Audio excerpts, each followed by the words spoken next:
subscribe now and press the bell icon. Never miss an update. Hello and welcome everyone to the mathematics class. Last time what we have seen about the decimal expansions of rational numbers and irrational numbers. We moved further with Euclid's lemma and we have seen how to find HCF of two numbers by Euclid's algorithm. Now today we'll see some of the more applications of Euclid's lemma. That is how we are getting, we all know even numbers, odd numbers. Even numbers means 2, 4, 6, 8 and all. And odd numbers means 1, 3, 5 and on. But if you will see the odd numbers or even numbers, like even numbers I have 2, 4, 6. Odd numbers 3, 5, 7. So in all the odd numbers, in all the even numbers, you will see multiple of 2 every time. Like 2. 2 is what? 2 into 1. 4 is 2 into 2. 6 is 2 into 3. Means in any numbers multiple, if we have 2, that means it converts to even number. Whereas by adding 1 to any even number, you will get odd numbers. Like see this 2 plus 1, this is 4 plus 1. This all the things you know, right? But how it came? So for that general form of even numbers and odd numbers, we'll see. General form of even number is 2q, multiple of 2. Any integer in multiple of 2, that is general form of any positive even integer. Whereas odd one, that is 2q plus 1. So we'll see how this came. For that we'll use algorithm, Euclid's algorithm, that is A is equal to BQ plus R.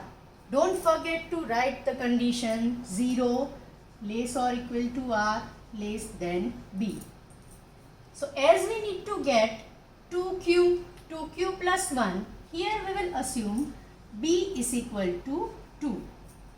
So taking the value of B in the algorithm, we get 2q plus R, rest of the things as it is.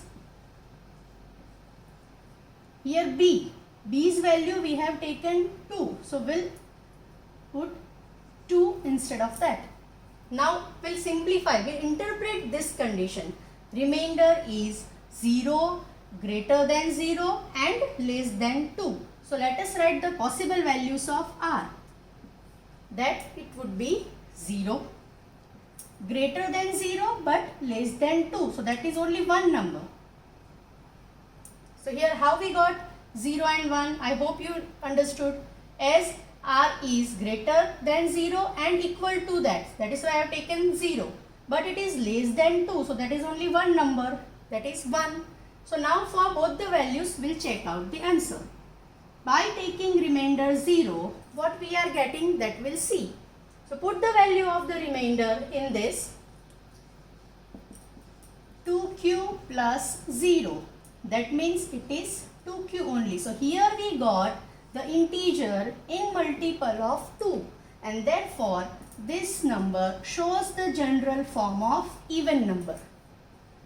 Now here by taking R is equal to 1, we'll simplify and we'll see.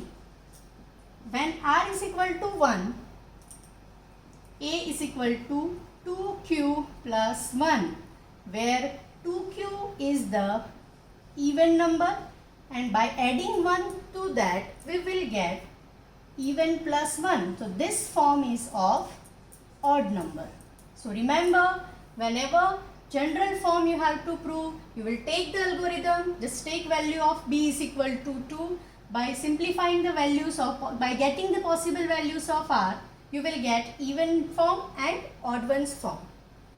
So after having this even and odd form, let us see further prime numbers and composite numbers. You all know prime numbers 2, 3, 5, 7 and all. those who have only two factors, 1 and the number itself. And what about composite numbers? So they are the numbers having more than 2 factors. So let us see very important result. Fundamental theorem of arithmetic.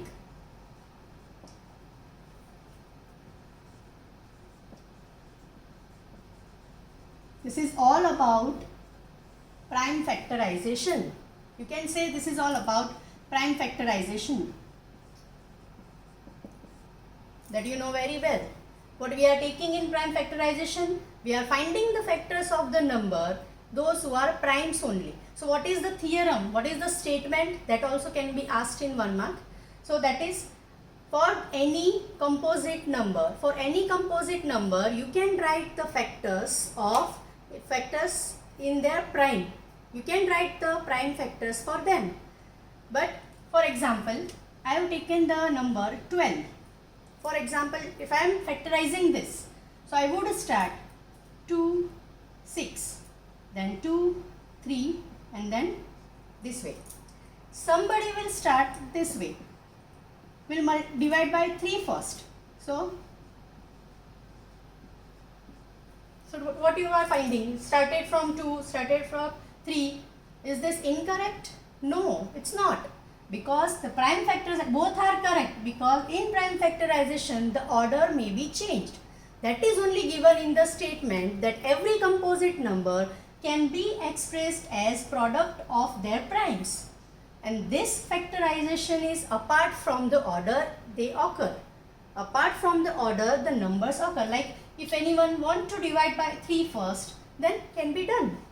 But this factorization would be unique.